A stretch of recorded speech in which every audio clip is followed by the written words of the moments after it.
হুসাইন বলে, নানা আপনার আব্বা আব্দুল্লাহ কি কোন নবীর মেয়ের জামাই নাকি? বলেন, আমার আব্বার নাম হলো আলী কাররামাল্লাহু ওয়াজহা।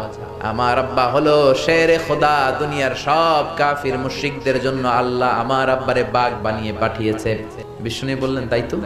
আবার হুসাইন প্রশ্ন করলেন, নানা বলেন তো আপনার আম্মার নাম কি? বিষ্ণু বললেন, আমার মায়ের নাম আমিনা। হুসাইন বলল, নানাজি জান্নাতে সর্বপ্রথম যেই মহিলাটা ঢুকবেন ওই মহিলাটা হলো আমার আম্মা জান ফাতিমা। বিশ্বনবী কোনো কথা বলেন না। হুসাইন আবার প্রশ্ন করলেন, নানা বলেন তো আপনার নানার নাম কি? বিশ্বনবী বললেন, আমার নানার নাম হলো ওয়াহাব ইবনে আব্দে মানাফ। হুসাইন বলে, নানা আপনার নানা ওয়াহাব রে কে চিনে?